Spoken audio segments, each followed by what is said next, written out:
Hi, I'm Kim Vanell in Wanganui, New Zealand. It's Friday, February 20th. Today, a visibly shaken former Prince Andrew is photographed slumped in the back of his Range Rover after being released from police custody. Trump gives Iran a deadline of sorts to agree to a nuclear deal, while the first meeting of his peace board pledges billions for the Gaza rebuild. And Alyssa Liu tops off a remarkable comeback in women's figure skating, winning a long-awaited gold for the US. This is Reuters World News, bringing you everything you need to know from the front lines in 10 minutes, 7 days a week.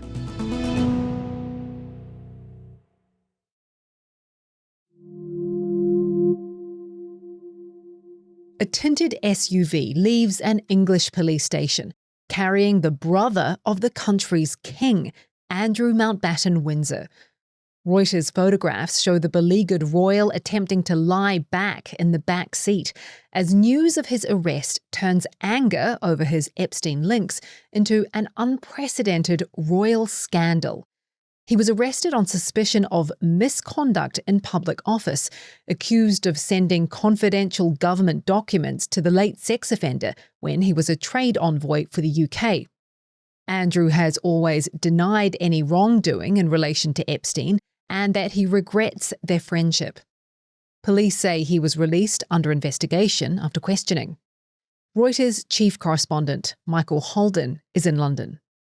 The arrest of a senior British royal is pretty much unprecedented in history. I mean, I don't think anyone can think of any kind of occasion which is vaguely similar to this. The fact that police have arrested him is quite serious in itself. They don't need to arrest him. They could have questioned him under caution. They didn't need to take him to a police station for questioning. So it's obviously being treated very seriously. Misconduct in the public office is quite a tricky one because it's unlike other criminal offences. This is a common law offence, and by that means it's not a written statute law. Yeah, I mean, it's obviously very unlikely he'd ever, even if he was found guilty, he'd do life in prison or anything like that. But the sort of offence that he's likely to perhaps to be charged with could potentially carry a prison sentence. A few hours after Andrew was arrested, which happened on his 66th birthday, his brother, King Charles, appeared at a fashion show and was met with applause. Michael says the king has distanced himself from Andrew ever since his brother's Epstein links first came to light, but that may not be enough. King Charles put out a statement quite soon after he was arrested, saying that he was deeply concerned about it and saying no one was above the law and that they had to let the authorities do what was necessary. So it was quite a pointed statement. They are concerned about it, that this could damage the monarchy beyond just Andrew himself. A few years ago, he stepped down from Andrew stepped down from royal duties altogether. Then, as allegations kept on and on coming, he's been stripped of his princely title and, in fact, all his titles, all his honours, and he's been forced to move out of his mansion that he used to live on, the Windsor Castle estate. And there's not really very much more he can do to sort of disown him beyond what he has done. Family of prominent Prince Andrew and Epstein accuser Virginia Giuffre say they feel vindicated by the royal's arrest. Virginia Giuffre died by suicide in 2025. She had long accused Andrew of sexual assault, saying it happened both at Epstein's mansion and on his private island. She settled a lawsuit with Andrew in 2022, but the details were kept secret. Amanda Roberts, Virginia's sister-in-law, says the news feels bittersweet. And it was such a mixed bag of emotions. I think initially we were like vindicated and screaming at one point at 3 a.m. And then, it just hits you, that gut punch of the fact that she's not here to see this, that we're not able to call her and tell her how astronomically proud we are of her. Virginia's brother, Sky Roberts, says while the allegation Andrew's been arrested over does not relate to sexual assault, he still has hope. I think we're very hopeful that this is the start of the domino effect. This is where the house of cards starts falling. And you can see those extraordinary photos of the former prince on the Reuters website or by downloading the app. US President Donald Trump is giving Iran an ultimatum: make a deal over its nuclear program within the next 10 to 15 days, or, quote, really bad things will happen. They can't have a nuclear weapon. It's very simple. You can't have peace in the Middle East if they have a nuclear weapon. Trump was speaking at the first meeting of his Board of Peace, a world body he's created with himself at the helm, aimed at solving the world's biggest crises. White House reporter Steve Holland says Trump's Iran deadline is new, but that doesn't mean it's hard and fast. It wasn't really a firm deadline, and Trump can always be a little loose with dates and things like that. But it does sound like he's getting close to some kind of decision on whether to use military force. The US has rapidly built up forces in the Middle East in recent days to give Trump the option of a strike. Meanwhile, Russia is coming to Iran's side, conducting joint naval drills in the Sea of Oman. Russia says the point is to deter any unilateral action in the region.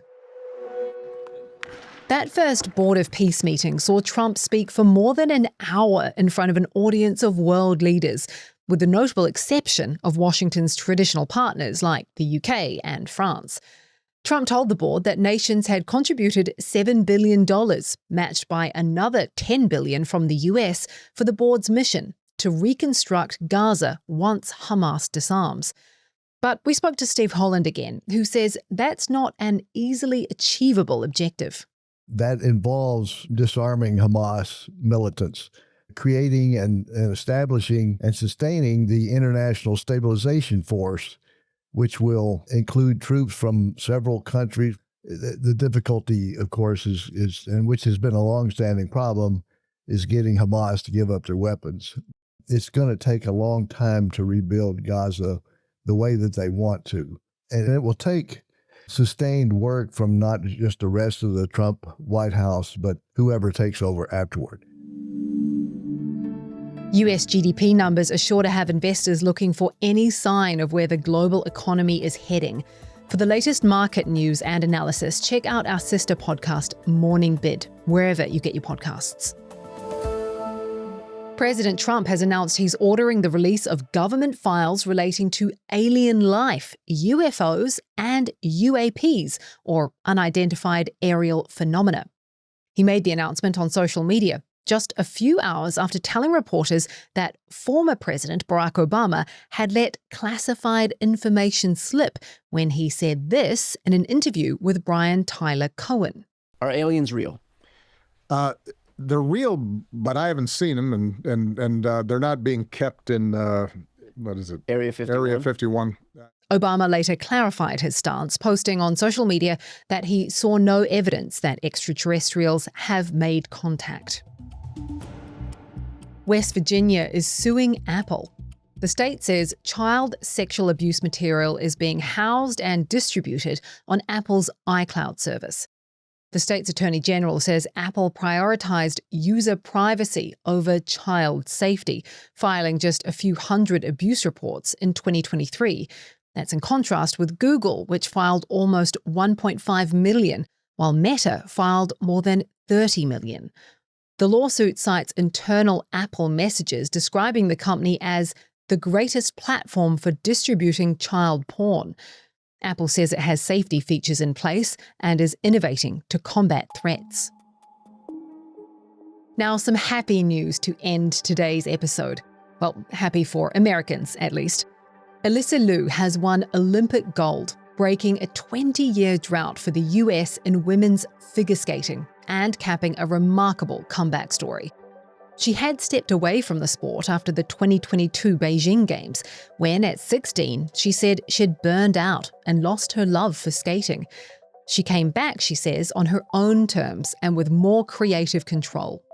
Skating to Donna Summer's MacArthur Park, Liu moved with confidence in Milan, in a gold dress and her now famous, dark and blonde, horizontally striped hair.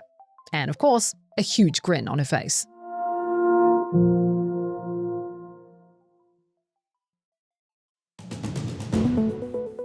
We have have a recommended listen rather than a recommended read for your Friday.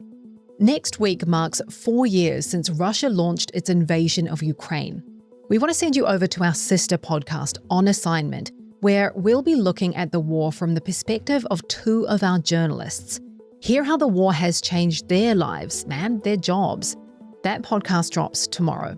Make sure to subscribe to On Assignment wherever you get your podcasts, or download the Reuters app so you never miss an episode. For more on any of the stories from today, check out Reuters.com or the Reuters app. Don't forget to follow us on your favorite podcast player. If you're listening on a smart speaker, just ask for the latest news from Reuters 7 days a week.